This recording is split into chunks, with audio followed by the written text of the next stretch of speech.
V9 live TV news కి స్వాగతం. ముందుగా ముఖ్యాంశాలు.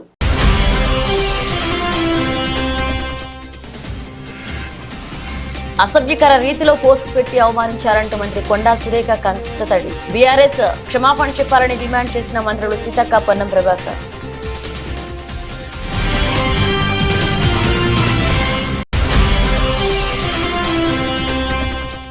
వరద బాధితులకు ఆర్థిక సహాయంపై సమీక్ష నిర్వహించిన సీఎం చంద్రబాబు. బాధితులకు తప్పకుండా న్యాయం చేస్తామని హామీ. బాధితులు తమ అకౌంట్లకు ఆధార్ను లింక్ చేసుకోవాలని సూచించిన సీఎం.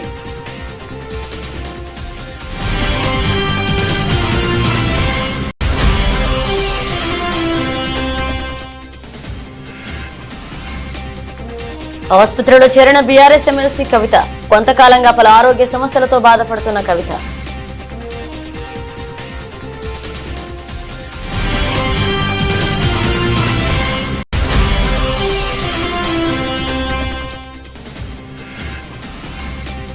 మూసీ పరివాహక ప్రాంతాల్లో కూల్చివేతల షూరు. తొలి ప్రక్రియలో భాగంగా రివర్ బెడ్ లో కూల్చివేతలు.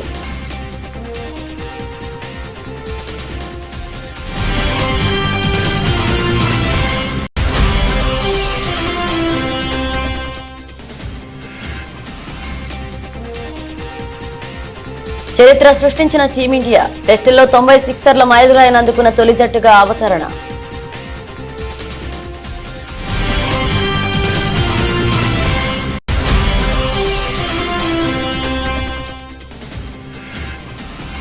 భారీ నష్టాలతో భారత స్టాక్ మార్కెట్. ఏకంగా 1272 పాయింట్లు నష్టపోయిన సెన్సెక్స్.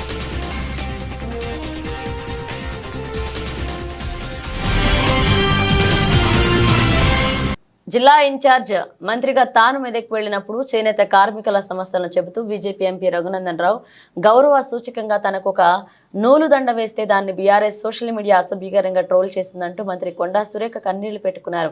ఈ ట్రోలింగ్ చూసి గడిచిన 2 రోజులుగా తనకు అన్నం సహించడం లేదని, నిద్ర పట్టట్లేదని ఆవేదన వ్యక్తం చేశారు. గాంధీ భవన్లో మీడియా సమావేశంలో మాట్లాడిన ఆమె కేటీఆర్, హరీష్ రావు ఇంట్లో ఆడవాళ్లపైన ఇలాంటి ట్రోలింగ్ చేస్తే వారికి ఎలా ఉంటుందని ప్రశ్నించారు. రఘునందన్ రావు తనకు సోదర సమానుడని, ఆయన తనకు ఫోన్ చేసి బాధపడ్డారని వెల్లడించారు. తనపై అసభ్యకరంగా పెట్టిన పోస్టుల్లో డిపి హరీష్ రావు ఉందన్నారు. తనపైన జరిగిన ట్రోలింగ్ కు హరీష్, కేటీఆర్లు క్షమాపణ చెప్పాలన్నారు.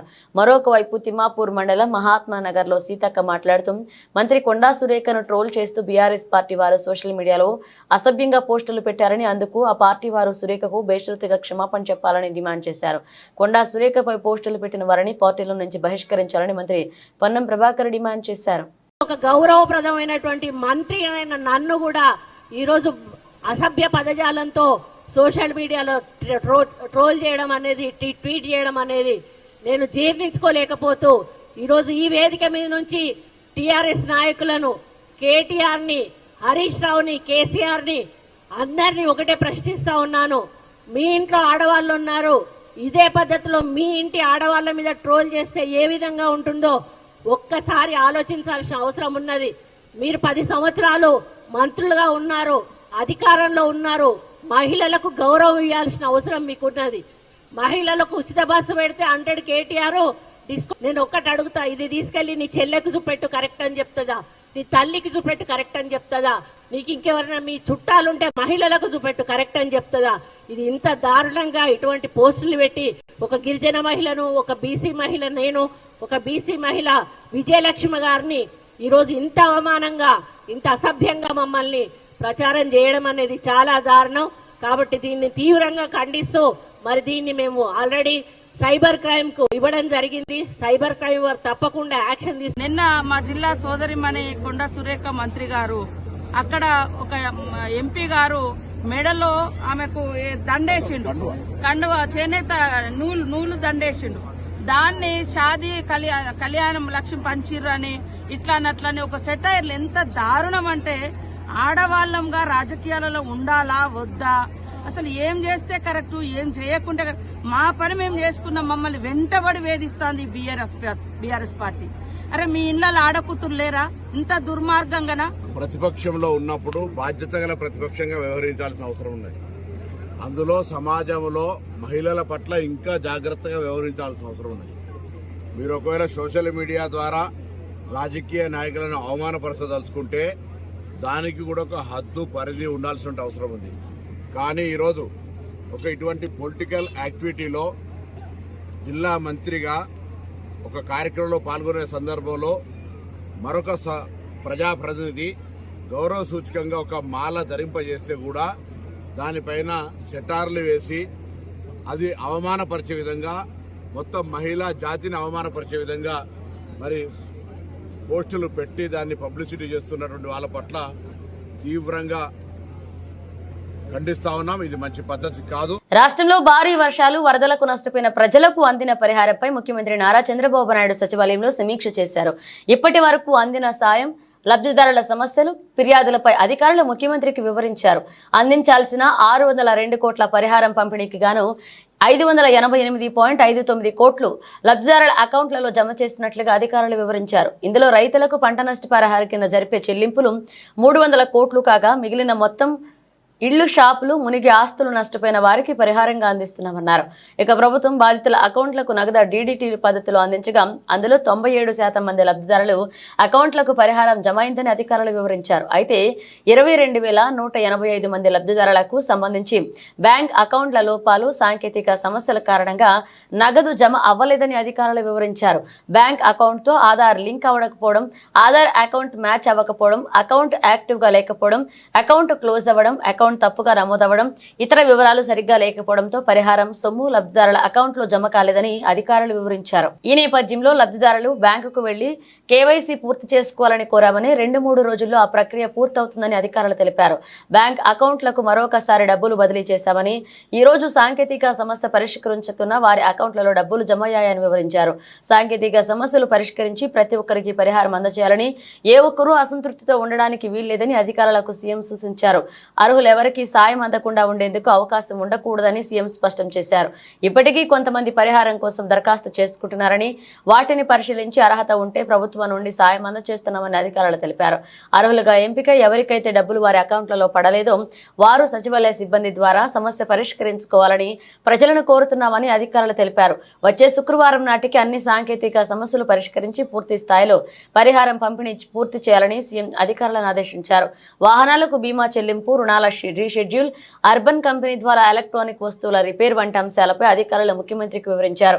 సమీక్షలో మంత్రులు నారాయణ, అనగాని సత్యప్రసాద్, పలు శాఖల ఉన్నతాధికారులు పాల్గొన్నారు. మూసీ పేరిట ఢిల్లీ పెద్దలకు 25,000 కోట్లు ఇచ్చేందుకే 1,50,000 కోట్లతో మూసీ సుందరీకరణ చేస్తానని సీఎం రేవంత్ రెడ్డి ఆరాటపడుతున్నారని బీఆర్ఎస్ వర్కింగ్ ప్రెసిడెంట్ కేటీఆర్ మండిపడ్డారు. కోట్ల విలువ చేసే ఆస్తులకు డబుల్ బెడ్రూమ్ ఇండ్లను పరిహారంగా ఇవ్వాలనుకోవడం కాంగ్రెస్ సర్కార్ దుర్మార్గమైన చర్యలకు నిదర్శనమని నిప్పులు చెరిగారు. రెక్కల కష్టం చేసి కట్టుకున్న ఇండ్లను కూల్చివేసేందుకే వస్తున్న రేవంత్ రెడ్డికి ఆడబిడ్డల ఉసురు తగులుతుందని ఆగ్రహాన్ని వ్యక్తం చేశారు. మూసీ పరివాహక ప్రాంతాలైన హైదర్గూడలోని లక్ష్మీనగర్, బహదూరపురాలోని కిషన్ బాగ్ ప్రాంతాల్లో మాజీ మంత్రులు సబితా ఇంద్రారెడ్డి, జగదీశ్వర్ రెడ్డి, మహమ్మద్ అలీ, బీఆర్ఎస్ ఎమ్మెల్యేలు, ఎమ్మెల్సీలు, నాయకులతో కలిసి కేటీఆర్ సోమవారం పర్యటించారు. మూసీ వెంట మార్కింగ్ జరుగుతున్న ప్రాంతాలను పరిశీలించి బాధితుల గోడు విన్నారు. పేదల ఇండ్లను మూసీలో కలిపే సుందరీకరణ ఎందుకు అని ప్రభుత్వాన్ని ప్రశ్నించారు. సీఎం సీటును కాపాడుకునేందుకు రేవంత్ రెడ్డి ఢిల్లీ పెద్దలకు 25,000 కోట్ల నజరానా ఇచ్చేందుకే 1,50,000 కోట్లతో మూసీ సుందరీకరణ ప్రాజెక్టు కోసం ప్రయత్నాలు చేస్తున్నాడని విమర్శించారు. త్రినాథ్ ఒక మాట చెప్పిండు, మీరు వినాలా. ఆయన ఏమన్నాడు? December 7th నాడు కాంగ్రెస్ గవర్నమెంట్ వచ్చింది, January 14 నాడు నాకు బిల్డింగ్ పర్మిషన్ వచ్చింది, ఆ తర్వాత నేను ఇల్లు కట్టుకున్నాను. ఇప్పుడు September మాసంలో ఉన్నాము, నేను ఇల్లు కట్టుకున్నాను, అలా పోయినాను, లోన్ తెచ్చుకున్నా, పర్మిషన్ ఇచ్చిండ్రు, రిజిస్ట్రేషన్ అయ్యింది. మరి కాంగ్రెస్ ఓడే పర్మిషన్ ఇస్తాడు, కాంగ్రెస్ ఓడే రిజిస్ట్రేషన్ చేస్తాడు, మళ్ళీ కాంగ్రెస్ ఓడే కూలగొడతా అంటే వాళ్ళకి తెలుస్తున్నా అన్నా ఏం చేస్తున్నారు అనే మాట వారు అడిగినారు. నిజంగా కూడా ఈరోజు ఒక్క త్రినాథ్ సమస్యనే కాదు, నిన్నగాక మొన్న నేను చూసిన 3 రోజుల కింద రిజిస్ట్రేషన్ అయింది, సరిగ్గా 3 రోజుల కిందట. 3 రోజుల తర్వాత హైడ్రా వచ్చి ఆ ఇల్లు కూలగొట్టింది. ఇవాళ ఈ ప్రభుత్వానికి కనీసం ఎడమ చేయికి తెలుస్తుందా, కుడి చేయి ఏం చేస్తుందో? ఒక శాఖనేమో రిజిస్ట్రేషన్ చేస్తుంది, మరొక శాఖనేమో వచ్చి కూలగొడుతుంది. అంటే రేవంత్ రెడ్డి గారి ప్రభుత్వం, కాంగ్రెస్ ప్రభుత్వం ఎంత దయనీయమైన పరిస్థితిలో, ఎంత అన్ఫిట్ సీఎం అనుకున్నాడో దాన్ని బట్టే మనం చెప్పొచ్చు. సిగ్గు అని చెప్పక తప్పది ఈ ప్రభుత్వానికి. మీ అన్ని ఇలా వచ్చి మూసీ మీద పడ్డాడు. ఎందుకో తెలుసా? కుర్చీ కాపాడుకోవడానికి ఢిల్లీకి 1,50,000 కోట్ల రూపాయలలో ఢిల్లీకి ఒక 25,000 కోట్ల మూటను ఢిల్లీ కాంగ్రెస్ కు పంపడానికే మీ అందరినీ ఇవాళ ఇక్కడ నుంచి తరిమేసే ప్రయత్నం చేస్తా ఉన్నాడు. దేవుడిని రాజకీయాల్లోకి లాగుదని తిరుమల లడ్డూలో కల్తీ అంశంపై ఏపీ ప్రభుత్వానికి సుప్రీంకోర్టు తలంటూ అంటిన నేపథ్యంలో ఏపీ సీఎం చంద్రబాబుపై మాజీ ఎంపీ మార్గాని భరత్ కీలక వ్యాఖ్యలు చేశారు. హిందూ సమాజానికి చంద్రబాబు బేషరతుగా క్షమాపణ చెప్పాలని డిమాండ్ చేశారు. బాధ్యతాయుతమైన పదవిలో ఉన్న వ్యక్తి ఈ రకంగా మాట్లాడితే పారదర్శకత ఏముంటుందని ప్రశ్నించారు. తూర్పు గోదావరి జిల్లా వైసీపీ కార్యాలయంలో మంగళవారం నిర్వహించిన మీడియా సమావేశంలో మార్గాని భరత్ మాట్లాడారు. తిరుమల లడ్డూ వివాదంపై వైఎస్ జగన్ ఏ అంశాల గురించి మాట్లాడారో అవే అంశాలను సుప్రీంకోర్టు ప్రస్తావించిందని గుర్తు చేశారు. చివరకు సత్యమే గెలుస్తుందని అభిప్రాయం వ్యక్తం చేశారు. శ్రీవారి లడ్డూపై చంద్రబాబు చేసిన ఆరోపణలపై హిందూ సమాజానికి బేషరతుగా క్షమాపణ చెప్పాలని డిమాండ్ చేశారు. నిన్న సుప్రీంకోర్టు కూడా క్లియర్గా అంశం అయితే దేవుణ్ణి రాజకీయాల్లోకి లాగవద్దనే ఒక అంశం. ఇది కాకుండా మీ దగ్గర ప్రైమా ఫేసీగా పూర్తి స్థాయి సమాచారం లేకోకుండా మీడియాకి ఎట్లాగా తీసుకొస్తారనేది ఇంకొక అంశం. అదే రకంగా తిరుమల తిరుపతి దేవస్థానం ఈఓకి సంబంధించి అంశాలు ఏమేమి మాట్లాడారు అనేది కూడా ఆయన ఫస్ట్ స్టేట్మెంటు, సెకండ్ స్టేట్మెంటు, అదేవిధంగా కాన్స్టిట్యూషనల్ పవర్స్లో ఉన్న చంద్రబాబు నాయుడు గారు ఏ రకంగా మీడియాకి ఎంతో పవిత్రమైన తిరుమల తిరుపతి దేవస్థానం యొక్క సెంటిమెంట్ని ఏ రకంగా దెబ్బతీస్తూ ఉన్నాడు అనేది అర్థమవుతుంది. సాక్షాత్తు మాజీ ముఖ్యమంత్రి వర్యులు జగన్మోహన్ రెడ్డి గారు ఏదైతే పేర్కొన్నారో అవన్నీ కూడా సుప్రీంకోర్టు న్యాయవాదులు, సుప్రీంకోర్టు జస్టిస్లు కూడా అవే అంశాల గురించి కూడా పేర్కొన్నారు. ప్రధానంగా సెకండ్ ఒపీనియన్ మనకు అందరికీ తెలిసిందే అండి. ఇది ఎవరైనా ఎవరు రాజకీయం చేస్తున్నారు, ఎవరు వాస్తవాలు మాట్లాడుతున్నారు. సో ఖచ్చితంగా అంతిమంగా సత్యమే గెలుస్తుంది. సత్యమేవ జయతే, ఖచ్చితంగా గెలుస్తుంది. బీఆర్ఎస్ ఎమ్మెల్సీ కేసీఆర్ కూతురు కవిత మంగళవారం ఆసుపత్రిలో చేరారు. కొంతకాలంగా కవిత పలు అనారోగ్య సమస్యలతో బాధపడుతున్నారని, వైద్య పరీక్షల కోసం ఆసుపత్రిలో చేరారని పార్టీ వర్గాలు తెలిపాయి. నగరంలోని ఓ ప్రముఖ ఆసుపత్రికి కవిత వెళ్లారు. కవిత ఆసుపత్రిలోకి వెళ్తున్న వీడియో ఒకటి బయటకు వచ్చింది. కాగా సాయంత్రం వరకు వైద్యులు ఆమెకు వివిధ పరీక్షలు చేయనున్నట్లుగా సమాచారం. ఢిల్లీ లిక్కర్ పాలసీ స్కామ్ కేసులో కవిత ఇటీవలే వరకు తిహార్ జైల్లో గడిపిన విషయం తెలిసిందే. అప్పటి నుంచి కవితను అనారోగ్య సమస్యలు చుట్టుముట్టాయని, జైల్లోనే ఆమె చికిత్స తీసుకున్నారని బీఆర్ఎస్ వర్గాలు తెలియజేశాయి. కోర్టు సూచనలతో జైలు అధికారులు కవితను ఎయిమ్స్ కు తీసుకువెళ్లి చికిత్స చేయించారు.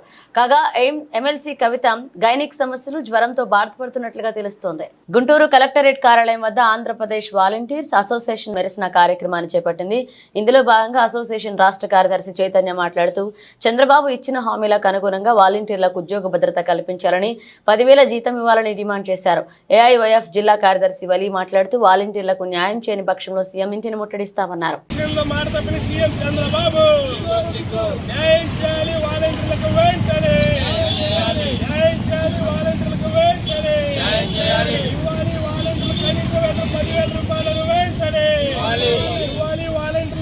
చంద్రబాబు ఇచ్చిన హామీ 10,000 రూపాయలు వెంటనే ఇవ్వాలి. సీఎం చంద్రబాబు ఇచ్చిన 10,000 రూపాయల హామీని వెంటనే పోరాడతాం. వాలంటీర్లకు న్యాయం జరిగేంత వరకు పోరాడతాం.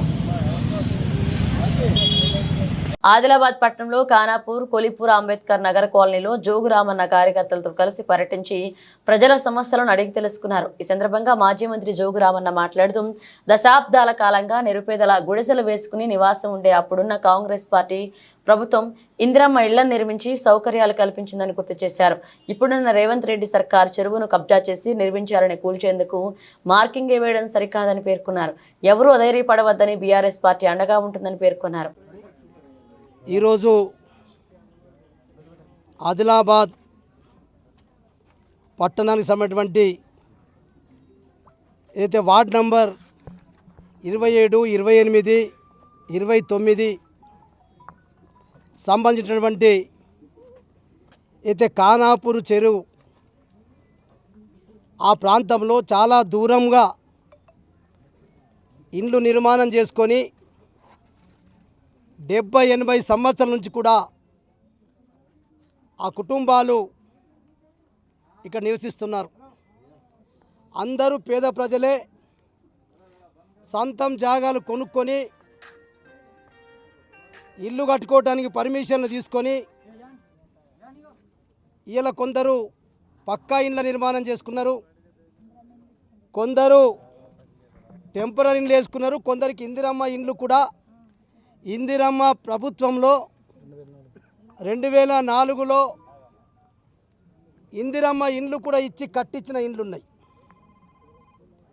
వీళ్ళందరినీ ఇలా హైడ్రా పేరుతో 3-4 రోజుల క్రితం జిల్లా కలెక్టర్ గారి యొక్క ఆదేశానుసారం మరి రెవెన్యూ, ఇరిగేషను, మున్సిపాలిటీ, పోలీసు అందరు కలిసి 4 టీములుగా ఏర్పడి మరి ఎక్కడెక్కడి వరకైతే ఈ చెరువు ఎఫ్టీఎల్ ఉన్నదని చెప్పి మరి మార్కింగ్ ఇవ్వడం జరిగింది. ఆ మార్కింగ్ తర్వాత ఇంకా 30 మీటర్లు బఫర్ ఉంటుందని చెప్పి భయపెట్టడం జరుగుతుంది. మేము ఒకటే ఈ ఖానాపూర్ కానీ కోలిపుర కానీ మరి ఎలా ఈ ప్రాంత పేద ప్రజలకు బీఆర్ఎస్ పార్టీ కేసీఆర్ గారి నాయకత్వంలో మీకు పూర్తిగా సపోర్ట్ ఉంటాం, మీకు పూర్తిగా మద్దతు ఉంటాం. ఎవ్వడు కూడా వచ్చి మీ ఇల్లుకు మార్కింగ్ ఇచ్చినా, బుల్డోజర్లు పెట్టినా, ఏ రాత్రి వచ్చినా ఎప్పుడు వచ్చినా మా బీఆర్ఎస్ పార్టీ కార్యకర్తలు, నాయకులందరం కూడా మీకు అండగా ఉంటామని చెప్పి తూర్పుగోదావరి జిల్లా గోకవరం కాలుష్య కారక కంపెనీలను ఎట్టి పరిస్థితుల్లోనూ ప్రోత్సహించబోమని జగ్గంపేట శాసనసభ్యులు జ్యోతుల నెహ్రూ అన్నారు. గుమ్మలదొడ్డిలో నిర్మించిన అస్సాగో కంపెనీని స్థానిక గ్రామస్తులతో కలిసి ఆయన సందర్శించారు. ధ్వని, వాయు, నీటి కాలుష్యాలలో సమీప గ్రామ ప్రజలు కంపెనీ ముందు ధర్నా నిర్వహించిన నేపథ్యంలో ప్రజలు యాజమాన్యం పిలుపు మేరకు ఇథనాయిల్ కంపెనీని సందర్శించడం జరిగిందన్నారు. ఫ్యాక్టరీ ప్రారంభించేటప్పుడు సాంకేతిక సమస్యల వల్ల గ్రామస్తులు ఇబ్బందులు పడకుండా జాగ్రత్తలు తీసుకుంటే బాగుంటుందని ఆయన తెలిపారు. రాష్ట్రంలో నూతన ఫ్యాక్టరీల ఏర్పాటుకు చర్యలు తీసుకోవడంతో పాటుగా ఫ్యాక్టరీల వల్ల సమీప గ్రామ ప్రజలు ఇబ్బందులు పడకుండా చూడాల్సిన బాధ్యత తమపై ఉందన్నారు. ఏదైతే అసాగో ఇండస్ట్రీ అంటే ఇథనాల్ తయారు చేసేటటువంటి ఫ్యాక్టరీ నిర్మాణం జరిగిందో ఈ ప్రభుత్వ టైంలో దాన్ని గతంలోనే ప్రారంభోత్సవం చేశారు. కానీ అది పనిచేయడం మొదలుపెట్టినటువంటి పరిస్థితి ఇప్పుడు కలిగింది. ఏదైతే గత 20 రోజుల్లోనూ 20 రోజుల్లో ఈ పనిచేయడం మొదలెట్టిందో అక్కడి నుంచి ప్రజల్లో ఒక ఆందోళన బయలుదేరింది. గతం నుంచి నిర్మాణం దగ్గర నుంచి ఆందోళన ఉంది. దీనివల్ల కాంగ్రెస్ పార్టీ కూడా ఒక ఉద్యమం చేసింది. ఆ రోజు కూడా మేము వీళ్ళకి ఏం పని లేక ఉద్యమం చేస్తున్నారు, ఇది వాస్తవం. మేము అనుకున్నాం ఒక ఇండస్ట్రీ వస్తుంది కదా మన ప్రాంతానికి, కొంతమందికి ఉపాధి కలుగుతుంది, దాని మీద ఎందుకు మనం ఇబ్బంది కలిగించాలి అని చెప్పేసారు. అదే రకంగా ప్రారంభించే ముందు కూడా మా దగ్గరకు వచ్చారు. వస్తే మేము వారిని అడిగింది ఏంటంటే, కేవలం మీరు ఇచ్చేటటువంటి ఉద్యోగాలు 10,000 నుంచి 20,000 లోపు ఉంటాయి ఇక్కడ పిల్లలకి ఎవరికి ఇచ్చిన. కాబట్టి బయట కాకుండా మీరు ఎన్ని ఉద్యోగాలు ఇవ్వగలిగితే అన్నీ కూడా ఈ గోకవరం మండలానికి సంబంధించే ఉద్యోగాలు ఇవ్వండి అని చెప్పేసి మేము అడగడం జరిగింది. సరే, అది ఒక్కొక్కరికి ఇస్తున్నారు, చేర్చుకుంటూ వెళ్తున్నారు. ఈ లోపల ఇక్కడ ఇబ్బందికర పరిస్థితులు వచ్చాయి. 4 గ్రామాల్లో ప్రజలు 20 రోజులు టైం ఇచ్చాం. ఆ 20 రోజుల్లో కూడా 70% పొల్యూషన్ లేకుండా, స్మెల్ లేకుండా, ముందు సౌండ్ అన్నారు మా వాళ్ళు. సౌండ్ గురించి తర్వాత మాట్లాడదాం. సౌండ్కి అలవాటు పడిపోతాం, డీజేలు ఎడుతున్నాం, దుబ్బుకు మాట్లాడు కొడుతుంటే వాయించినట్టే కొంత ఇబ్బంది ఉంటుంది. తర్వాత అది మనకి మనమే అలవాటు పడుతున్నాం. కానీ ఇది ప్రమాదమైంది. ఇది ఈ గాలి పీలితే ఏమవుతుందో తెలీదు. ఆ కండిషన్స్ అన్ని రేపు పెడతారు. ఇప్పుడు మా వాళ్ళు చెప్పినటువంటి అన్ని పాయింట్స్ని కూడా అందులో రేపు కండిషన్స్గా వస్తాయి. 20 రోజులు మాత్రం మేము టైం ఇవ్వడం జరుగుతుంది. గుడిబడి పేర్లను ప్రస్తావిస్తూ వర్ధన్నపేట ఎమ్మెల్యే కేఆర్ నాగరాజు చేసిన వ్యాఖ్యలు వివాదాస్పదంగా మారాయి. వరంగల్ పర్యటనలో భాగంగా ఆయనవోలు మండల కేంద్రంలోని కస్తూర్బా గాంధీ బాలికల పాఠశాలను ఎంపీ కడియం కావ్యతో కలిసి సందర్శించారు. ఈ సందర్భంగా ఎమ్మెల్యే నాగరాజు మాట్లాడుతూ గుడి కంటే బడి ముఖ్యం, బడుల్లో జ్ఞానం దొరుకుతుంది అని ఆలయాలు నిర్మిస్తే బిచ్చగాళ్లు ఎక్కువ అవుతారని ఎమ్మెల్యే చేసిన వ్యాఖ్యలు జిల్లాలో ప్రస్తుతం చర్చనీయాంశంగా మారింది. ఎమ్మెల్యే చేసిన వ్యాఖ్యలపైన మాదిగ కులస్తులు, హిందూవాదులు మండిపడుతున్నారు. ఎందుకంటే ఇంపార్టెంట్ నాకు బడి చదివాము, ఫస్ట్ మనం బడికి పోదాం. ఎందుకంటే అంబేద్కర్ గారు చెప్పారు, నేను ఎక్కడ ప్రస్తావించినా అదే చెప్తాను. డాక్టర్ బిఆర్ అంబేద్కర్ గారు ఏం చెప్పారంటే గుడి కంటే నేను బడికి ఎక్కువ ప్రాధాన్యత ఇస్తా.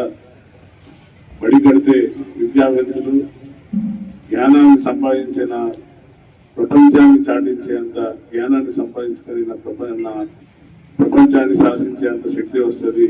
అదే గుడి కడితే విషయాలు తయారవుతారు. కాబట్టి నేను గుడి కంటే ఎక్కువ బడికే ప్రిఫరెన్స్ ఇస్తాను చెప్పకుండా ఫస్ట్ బడికి తీసుకొచ్చాను. అది క్షమించమ్మా. అందరి మధ్యన విద్యుత్ సర్దుబాటు పద్ధతిని రద్దు చేయాలని సిహెచ్ బాబురావు డిమాండ్ చేశారు. 7,200 కోట్ల రూపాయల విద్యుత్ సర్దుబాటు ఛార్జీల భారం మోపడానికి రంగం సిద్ధం చేసిందన్నారు. 2022-23 సంవత్సరానికి సంబంధించి వినియోగించిన విద్యుత్పై అదనపు సర్దుబాటు ఛార్జీలపై బహిరంగ ప్రకటన విడుదల చేసిన విద్యుత్ నియంత్రణ మండలిని ఆయన డిమాండ్ చేశారు. ఎన్నికలకు ముందు ఎన్డీఏ కూటమి అధికారం వచ్చిన తర్వాత మాట తప్పారన్నారు. 100 రోజుల పరిపాలన అద్భుతంగా ఉందని ఎన్డీఏ నాయకులు ప్రచారం చేసుకుంటున్నారన్నారు. 23 సంవత్సరంలో వాడుకున్న దానికి ఆ రోజు బిల్లులు కట్టేశారు. కట్టిన బిల్లులు చాలలేదు, అదనంగా ఈరోజు సుమారుగా యూనిట్కి 45 పైసల నుండి ₹3.27 వరకు మళ్ళీ అదనంగా కట్టించుకోవడానికి ప్రయత్నం చేస్తున్నారు. ఇప్పటికే కరెంటు బిల్లుల్లో 3 రకాల సర్దుబాటు ఛార్జీలు ఇప్పుడు కడుతున్నాం. ఆ సర్దుబాటు ఛార్జీల విధానమే రద్దు చేయాలని ప్రజలందరూ కోరుతూ ఉంటే మేము భారం వేయమని చెప్పి మళ్ళీ 100 రోజులు తిరక్కముందే ఈ గవర్నమెంట్ కూడా విద్యుత్ నియంత్రణ మండలి ద్వారా గతంలో వాడుకున్న దానికి వసూలు చేయటం అనేటువంటిది ఆ ప్రతిపాదనలు పెట్టడం, ఇది పూర్తిగా మాట తప్పడం తప్ప ఇంకొకటి కాదు. అంతేకాదు, గతం ఇప్పటికే విద్యుత్ భారం చాలా ఎక్కువ ఉంది. ఉన్న భారాలు తగ్గించాలి. తగ్గించకపోగా అదనంగా వేయటం అంటే అసలు ఈ విధానం ఏంటి? 2 ఏళ్ల క్రితం వాడుకున్న కరెంటుకి ఇవాళ మళ్ళీ కట్టిన బిల్లానికి మళ్ళీ అదనంగా కట్టమనే ఈ పద్ధతే రద్దు చేయాలి. అది ట్రూ అప్ ఛార్జీలా, దానికి సర్దుబాటు ఛార్జీలా, దానికి FPPCA అని ఒక ఇంధనపు సర్దుబాటు ఛార్జీ అని ఇంకో పేరు పెట్టారు. పేరేదైనా ఒకటే, జనం దగ్గర నుంచి గుంజుకోవటమే. ఇప్పటికే ప్రతి నెల మన కరెంటు బిల్లుతో పాటు కడుతున్నాం. ఎన్నికల ముందు వైసీపీ ప్రభుత్వం ఈ ప్రతిపాదనని తొక్కిపట్టి ఉంచింది. ఇప్పుడు ఎన్నికలు ముగియగానే తెలుగుదేశం బయటికి తీసుకొచ్చింది. గతంలో వైసీపీ ప్రభుత్వం 2014-19లో తెలుగుదేశం తొక్కిపట్టిందని వాళ్ళు జనం మీద 3 రకాల సర్దుబాటు ఛార్జీలు వేశారు. కేంద్ర ప్రభుత్వం బీజేపీ ఈ సర్దుబాటు ఛార్జీల విధానాన్ని ప్రతి నెలా వసూలు చేయమని వాళ్ళు ఆదేశం ఇస్తున్నారు. ఇక్కడ కూటమిగా ఉన్న ప్రభుత్వం ఇటువంటి భారాల్ని ఈరోజు మోపుతూ ఉన్నారు. కాబట్టి ఇది దాదాపుగా రాష్ట్రంలో ఉన్న 2 కోట్ల మంది వినియోగదారుల మీద ఈ విద్యుత్ బాధుడు, ఉన్న బాధుడికి తోడు అదనపు బాధుడు కూడా ఈ రోజున ప్రారంభం కాబోతోంది. దీన్ని పూర్తిగా ఉపసంహరించాలని సిపిఎం తరఫున మేము డిమాండ్ చేస్తా ఉన్నాం. ఇది మాట తప్పడం తప్ప ఇంకోటి కాదు. ఇది పేరుని మాకేమీ సంబంధం లేదనొచ్చు. విద్యుత్ నియంత్రణ మండలి ద్వారా మూసీ పరివాహక ప్రాంతాల్లో కూల్చివేతలు మొదలయ్యాయి. చాదర్ఘాట్, శంకర్ నగర్ బస్తీలో కూల్చివేతలను మంగళవారం ఉదయం అధికారులు ప్రారంభించారు. RBX అని రాసి ఇళ్లు ఖాళీ చేసిన వాటిని అధికారులు కూల్చివేస్తున్నారు. ఎలాంటి అవాంతరాలు జరగకుండా భారీగా పోలీసులు మోహరించారు. దాదాపు 140 ఇళ్లు ఖాళీ అయ్యాయి. ఇళ్లు ఖాళీ చేసిన వారికి ప్రభుత్వం ఇచ్చిన హామీ ప్రకారం డబుల్ బెడ్రూమ్ ఇళ్లను కేటాయించనున్నారు. కాగా మూసీ సుందరీకరణ ప్రాజెక్టును తెలంగాణ ప్రభుత్వం చేపట్టిన విషయం తెలిసిందే. హైదరాబాద్ను వరదల నుంచి రక్షించేందుకు ఆక్రమణకు గురైన మూసీ నదీ పరివాహక ప్రాంతాలను జలాలను పునరుద్ధరించి కాలుష్య కోరల నుంచి మూసీని కాపాడేందుకే ప్రభుత్వం మూసీ సుందరీకరణ ప్రాజెక్టు శ్రీకారం చుట్టింది. అధికారులు ముందుగా మూసీ నది FTL పరిధిని సర్వే చేశారు. అందులో దాదాపు 16,000 నివాసాలు FTL పరిధిలో ఉన్నట్లుగా తేలింది. అందులో పేద మధ్యతరగతి వారు నివసిస్తున్నారు. దీంతో ప్రభుత్వం మూసీ సుందరీకరణ ప్రాజెక్టులో భాగంగా FTL పరిధిలో నివాసాలు ఏర్పాటు చేసుకుని జీవిస్తున్న పేదలకు ఉచితంగా డబుల్ బెడ్రూమ్ ఇళ్లు ఇవ్వాలని నిర్ణయించింది. ఇక అందుకోసం ఇప్పటికే జీవో కూడా జారీ చేసింది. అయితే డబుల్ బెడ్రూమ్లు ఎవరికి ఇవ్వాలని దానిపై తాజాగా రెవెన్యూ అధికారులు సర్వే చేసి గుర్తించి ఇళ్లపై RBX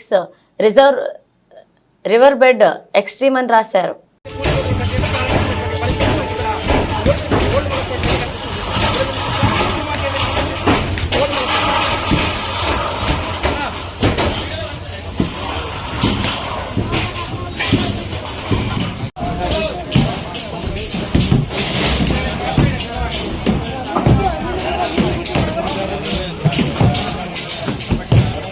కాన్పూర్ వేదికగా బంగ్లాదేశ్ లో జరుగుతున్న 2వ టెస్ట్ మ్యాచ్ తొలి ఇన్నింగ్స్ లో భారత బ్యాటర్లు T20 తరహా బ్యాటింగ్ చేశారు.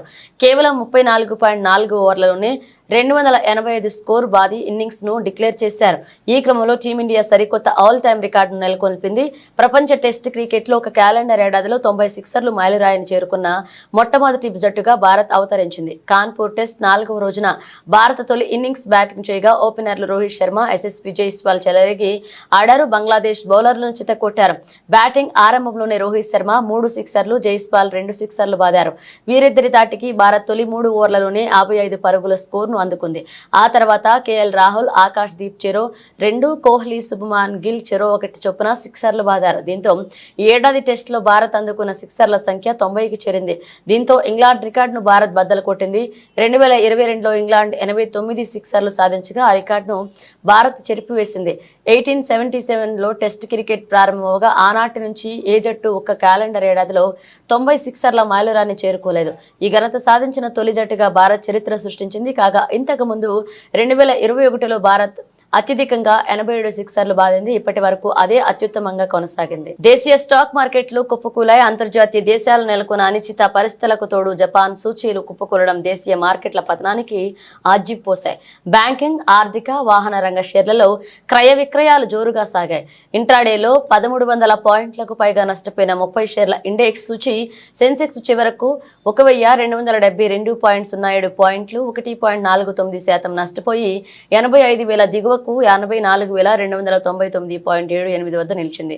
మరొక సూచి నిఫ్టీ కూడా 368.10 పాయింట్లు లేదా 1.41% పతనం చెంది 25,810.85 వద్ద ముగిసింది. స్టాక్ మార్కెట్ల భారీ నష్టంతో లక్షల కోట్ల మదుపరుల సంపద హారతి కర్పూరంలో కరిగిపోయింది. BSE లిస్ట్ అయిన కంపెనీల మార్కెట్ క్యాపిటలైజేషన్ విలువ 3,57,885.53 కోట్లు కరిగిపోయి 4,74,34,137.15 కోట్లకు 5.66 ట్రిలియన్ డాలర్లు పడిపోయింది. గడిచిన 2 నెలలుగా పెరుగుతూ వచ్చిన నిఫ్టీ భారీగా నష్టపోయిందని చైనా ఇటీవలే తీసుకున్న ఉద్దీపన ప్యాకేజీతో విదేశీ సంస్థగత పెట్టుబడిదారులు తమ పెట్టుబడులను అక్కడికి తరలించడం కూడా ఇతర దేశాల సూచీలపై ప్రతికూల ప్రభావం చూపాయని HDFC సెక్యూరిటీ హెడ్ దీపక్ జాసాని తెలిపారు. ఈ ఏడాది చివరి నాటికి సెన్సెక్స్ 1,00,000 పాయింట్లకు చేరుకునే అవకాశాలున్నాయని మార్కెట్ పండితులు అంచనా వేస్తున్నారు. దేశ ఆర్థిక వ్యవస్థ మరింత బలోపేతం అవుతుండడం ఇందుకు కారణమన్నారు. గడిచిన 3 నెలల్లో సూచీ 18% రిటర్ను పంచడంతో ఈ ఏడాది చివరి నాటికి 1,00,000 పాయింట్లకు చేరుకోవడం పెద్ద కష్టమేమీ కాదని veteran emerging market investor Mark Mobius తన అభిప్రాయాన్ని వ్యక్తం చేశారు. 2015 తర్వాత ఒక ఏడాది ఇంత స్థాయిలో రిటర్న్లు పంచడం ఇదే తొలిసారన్నారు. బులెటిన్ ముగించే ముందు హెడ్లైన్స్ మరోసారి.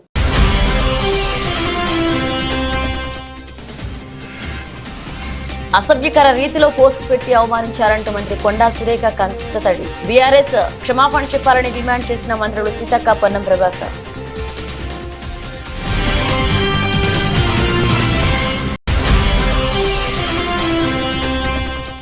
వరద బాధితులకు ఆర్థిక సహాయంపై సమీక్ష నిర్వహించిన సీఎం చంద్రబాబు. బాధితులకు తప్పకుండా న్యాయం చేస్తామని హామీ. బాధితులు తమ అకౌంట్లకు ఆధార్ను లింక్ చేసుకోవాలని సూచించిన సీఎం.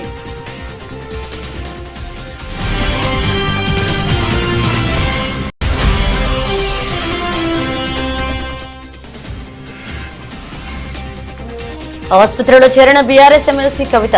కొంతకాలంగా పలు ఆరోగ్య సమస్యలతో బాధపడుతున్న కవిత.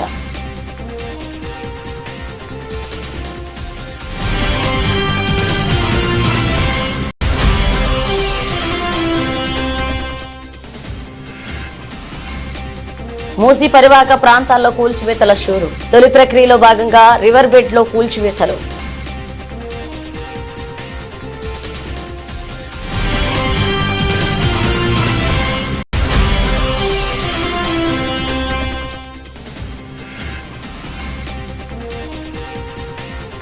చరిత్ర సృష్టించిన టీమిండియా టెస్టుల్లో 90 సిక్సర్ల మైలురాయిని అందుకున్న తొలి జట్టుగా అవతరణ.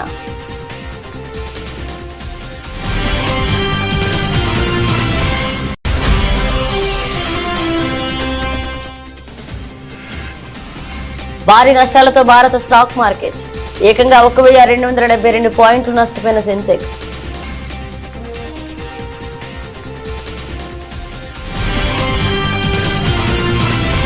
ఇవి బులెటిన్ అప్డేట్స్. మరిన్ని అప్డేట్స్ తో మళ్ళీ కలుద్దాం.